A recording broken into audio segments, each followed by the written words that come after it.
I had always been drawn to antiques, their charm, and the stories they carried from times long past. Little did I know, my fascination would lead me into a nightmare that would change my life forever. Antique shops have always fascinated me. There's something about the old, worn, and the historical that draws me in. It was on one of these excursions that I stumbled upon an old, ornate mirror. Its frame was gilded, with intricate designs carved into the wood. The shopkeeper, an elderly man with a knowing smile, told me it had once belonged to a noble family and was rumored to be haunted. I laughed it off as a sales tactic and bought it, thinking it would make a great addition to my collection. Once I got it home, I placed the mirror in my living room, right across from my favorite armchair. I admired its craftsmanship and the way it added a touch of elegance to the room. That night, as I sat there reading a book, I noticed something strange. My reflection seemed, at first, I thought it was a trick of the light, but the more I looked, the more I realized that the reflection wasn't entirely mine.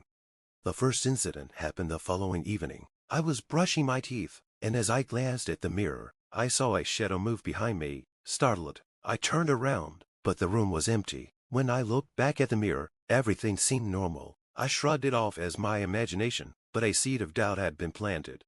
Over the next few days, the occurrences became more frequent. I would see fleeting shadows in the mirror, always in the corner of my eye. Sometimes, I would catch a glimpse of a figure standing behind me, but it would vanish as soon as I turned around. My reflection would occasionally smirk at me when I wasn't smiling, or its eyes would follow me, even when I wasn't looking directly at it. Sleep became elusive as I dreaded what I might see in the mirror's depths.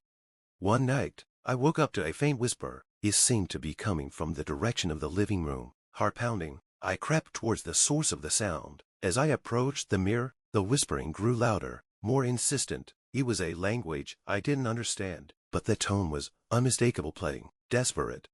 I stood in front of the mirror, and for the first time, I truly saw what was inside. A figure, shrouded in darkness, stared back at me. Its eyes were hollow, its mouth twisted in a silent scream. I couldn't move, couldn't breathe. The figure reached out, and for a moment, I felt a cold, clammy hand brush against my cheek. I stumbled back, breaking the connection, and the figure vanished. Terrified, I decided to get rid of the mirror. I took it down to the basement, covered it with a sheet, and tried to forget about it. But the damage had been done. The shadows followed me. Even without the mirror, I would see them in windows, in reflective surfaces, even in puddles on the street. I knew I had unleashed something dark, something that wouldn't let me go. Desperate for answers, I returned to the antique shop, but it was gone. The building was empty, as if it had never existed. I searched for the shopkeeper, but there was no trace of him. It was as if he had vanished into thin air, taking any hope of understanding what I had unleashed with him. Days turned into weeks, and the shadows grew bolder. They no longer confined themselves to reflections. I would feel their cold breath on my neck, hear their whispers in my ear. Sleep-deprived and paranoid, I began to lose touch with reality. I sought help from priests, shamans, and psychics, but no one could banish the darkness that had attached itself to me. One night, as I lay in bed, too afraid to sleep, the whispers grew louder, more coherent. They told me their story, how they had been trapped in the mirror for centuries, bound by a curse. They needed a host to break free, and I had unwittingly provided them with that opportunity. I was their vessel now, their link to the living world.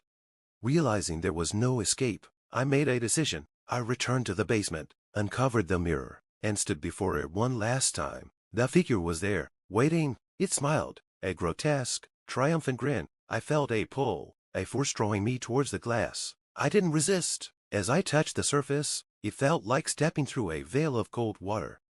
The last thing I remember was the sensation of falling, of being pulled into an abyss. My reflection, my shadow stayed behind, watching with hollow eyes. Now, I am trapped, a prisoner in the mirror's dark depths, while the shadows walk free in my place. The sensation of falling was overwhelming, a dizzying plunge into darkness. I could see my old life slipping away, the warmth of the world above growing colder and more distant. The shadows embraced me, their whispers now a deafening chorus. They were pleased, having finally claimed their prize. In the depths of the mirror, I discovered a realm of perpetual twilight. It was a barren, desolate place, filled with echoes of the past. The shadows moved freely here, their forms flickering and shifting like smoke. They watched me with interest, their hollow eyes filled with a hunger that made my skin crawl. Time passed differently in this place. Days felt like years, and yet there was no escape. I wandered the twisted landscape, searching for a way out, but every path led me back to the mirror's surface. I could see the world through the glass, my old life continuing without me. My reflection, now possessed by the shadows, lived as if nothing had happened. It mimicked my actions perfectly, deceiving everyone around me. One day, as I stood before the mirror's surface, I saw a familiar face, my best friend, Sarah. She looked concerned, her brow furrowed as she stared at my reflection. "You've changed," she said softly, her voice muffled by the glass. "Something's wrong." The shadow wearing my face responded smoothly. "I'm fine, just tired. Work has been stressful." Sarah didn't seem convinced. She reached out, her hand touching the mirror's surface. For a brief moment, our eyes met through the glass, and I saw a flicker of recognition in her gaze. She sensed my presence, the real me trapped within. Desperate, I reached out from the other side, trying to make contact. Our hands met on the cold surface, and a shock of electricity passed between us. Sarah gasped, her eyes widening in realization. "It's you," she whispered. "You're in there?" The shadow tried to pull away, but Sarah held firm. "I don't know what you are," she said to the reflection, "but I'm going to find a way to bring my friend back." With renewed determination, Sarah began researching everything she could about the mirror and its dark history. She spoke to historians, occult experts, and anyone who might have knowledge of the curse. Days turned into weeks as she delved deeper into the mystery, never giving up hope. One night, she returned with a book in ancient tome filled with spells and rituals. She sat her day before the mirror, chanting incantations and lighting candles. The air grew heavy with power, and the shadows within the mirror began to writhe and twist. As the ritual reached its climax, I felt a tug, a force pulling me towards the surface. The shadows screamed in rage, their grip on me weakening. Sarah's voice grew louder, more insistent, as she called my name. "Come back to me," she cried. "Fight them."